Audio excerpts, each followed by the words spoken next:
Somewhere in the mountains south of Tucson, a trail camera clicked on in the dark, and a cat that isn't supposed to be in this country walked right into the frame. It's the third largest cat on Earth, and it kills by biting straight through bone. The last one confirmed in Arizona was shot by a hunter in 1963. For 60 years, all anyone got were blurry stills and stories nobody could prove. Then this spring, the footage came back clear, and what it shows is the part people out here won't say out loud. Start with what you're actually looking at, because the picture most folks carry is something like an overgrown mountain lion, and it's wrong in a way that matters. A big male jaguar can push 200 pounds and stretch close to 8 feet from its nose to the tip of its tail. It's the largest cat native to the Americas, and the third largest on Earth, behind only the tiger and the lion. And it doesn't kill the way the other big cats do. A lion or a leopard goes for the throat and suffocates its prey. A jaguar has the strongest bite for its size of any big cat alive, strong enough to punch through a skull or crack a turtle shell clean open. And that is exactly how it hunts. One bite, through the bone, into the brain. It hunts deer and javelina, and it's strong enough to drag a kill twice its own weight off into cover. This is the animal that keeps turning up a short drive from towns in southern Arizona. Go back 150 years, and none of this would have been strange. Jaguars ranged across the whole American Southwest. There are records of them near the Grand Canyon, up in the high country, as far west as California, and all the way east toward Louisiana. This was their ground before it was anybody's ranch.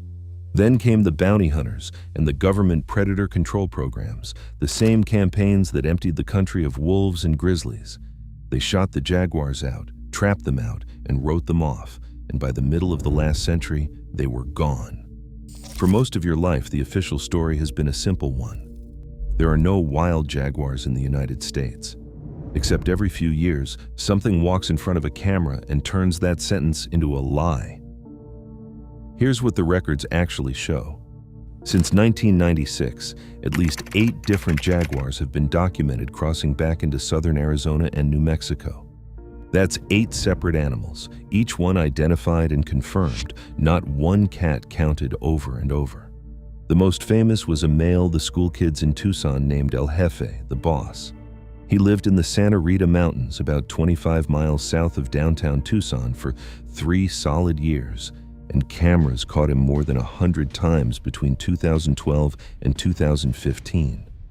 In 2016, a Tucson group released the first clear video of a wild jaguar ever filmed in this country, and it was him moving through the brush like he owned every inch of it. Then, he vanished. 6 years later, a camera picked him up again, 120 miles to the south, deep in Mexico. He had crossed a border hardened with wall and sensors in both directions and walked home. And here's the detail almost everyone glosses over. Every single one of those cats was a male.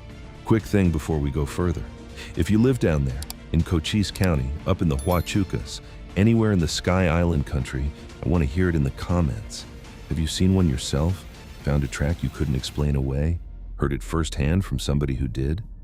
The people who actually walk that ground know things the official reports never catch, and I read every one of these. For a while, that male-only pattern looked like the whole story. A lone cat wanders up from Mexico, roams a season or two, and drifts back south, nothing you could build anything on. Then it kept happening. In 1916, a second male turned up in the Chiricahua Mountains, and the local schoolchildren named him Sombra, Spanish for shadow, which fit, because a shadow is mostly what these cats are, something that trips a camera and is already gone. In the spring of 2023, cameras in the Huachuca Mountains caught another one, at least twice. It was the first jaguar seen in that range since 1917, and one of the clips came off a Border Patrol camera, grainy enough that the experts couldn't pin it to a known animal at all. When the federal biologists sat down to identify it, they hit a wall, and they said so in writing. The photos they wrote were too blurry for spot analysis. Think about that for a second. A confirmed jaguar standing on American soil, and the images were too poor to even tell which animal it was. And that is the whole frustration with 60 years of jaguar sightings in this country. To the researchers, every jaguar is a fingerprint. The rings and spots down their coats, called rosettes, are unique to each cat, no two patterns alike. Match the rosettes on a clean photo against the catalog, and you know exactly which animal you're looking at and everywhere it has been. That catalog is how researchers have told these cats apart for 30 years, each one filed under the unique map of spots down its flank. But you cannot read a fingerprint off a smear of gray pixels. So for decades, the record filled up with maybes: a shape at night, a grainy still off a border camera, a track pressed in the mud. Enough to know they were out there, never once enough to prove what they were doing or whether a single one of them was staying. What came next is the part that finally cracked that pattern open. If tracking the things that show up where they shouldn't be is your kind of thing, do me one favor and hit the subscribe button. That is the entire job of this channel. We follow the animals turning up where the map swears they can't be, in the places you're actually from, and we never stop at the easy answer. Subscribe, and the next one comes straight to you. Because by November of 2025, all of that changed. That month, remote cameras run by the University of Arizona's Wildcat Research and Conservation Center picked up an animal they had never logged before. A big male, healthy, moving through the Sky Island ranges south of Tucson. They ran the rosettes against the catalog and got their answer. This was a cat nobody had ever logged before. The fifth jaguar documented in southern Arizona in about 15 years. They gave him a working name, Cinco, the Spanish word for 5. And this time, they got a whole lot more than a blur. In March, a 63-year-old volunteer named Chris Schnaufer hiked miles off trail to a remote desert watering hole, climbing around waterfalls and picking his way past cactus and shin-dagger agave to get there, following a bear trail the last stretch and making noise so he wouldn't surprise anything. All of it just to reset a camera almost nobody would ever check. What that camera recorded is the exact footage this whole story had been missing for 60 years. Cinco, out in the open, at a desert spring just after sunset drinking. The camera got all of it. A full-grown jaguar, lit up clear, standing out on Arizona ground for close to 5 minutes, looking around, taking his time over another drink, completely at ease, before he finally turned and walked off into the dark like he had every right to be there. Since that first hit, cameras have caught Cinco around 20 separate times, enough that the researchers quietly dropped the word visitor and started calling him a resident instead. And that one watering hole says the country down there is still alive. The same cameras that caught Cinco caught a black bear, a mountain lion, a bobcat, deer, and a fox, all drinking at the same spring. Biologists call the jaguar an umbrella species, and the idea behind it is simple.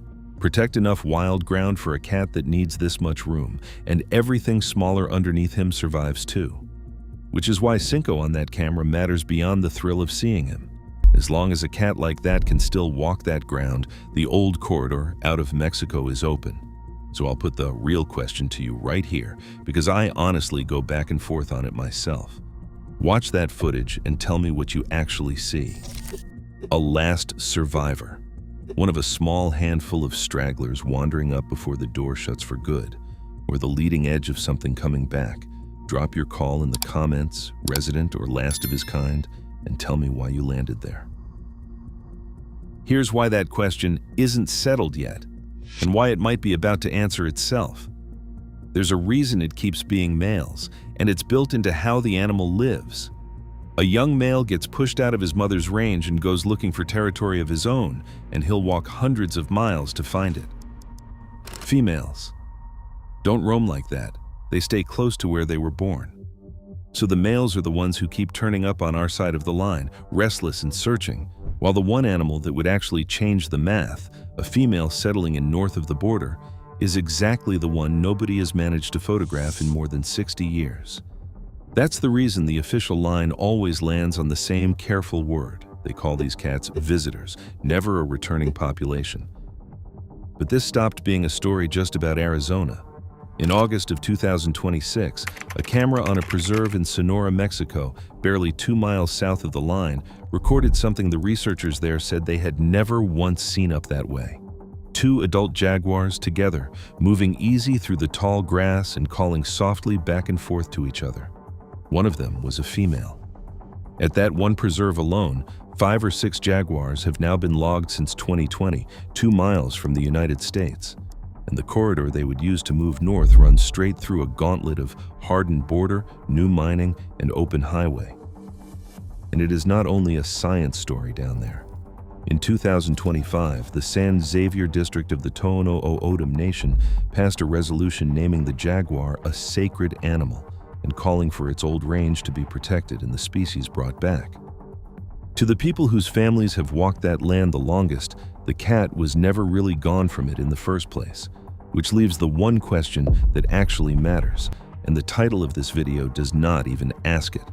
Whether a jaguar is standing in southern Arizona was never the hard part. We have the footage now. It is clear, it is confirmed, and it is still coming. The question is, what happens the day a camera down there finally catches 2 of them in the same frame? Because a lone male passing through is a sighting. A female standing next to him is the beginning of them taking the whole country back. The last time an American predator that everyone had written off started doing exactly that. We followed the entire thing, and it is on the screen right now. Go see how far it has already gone.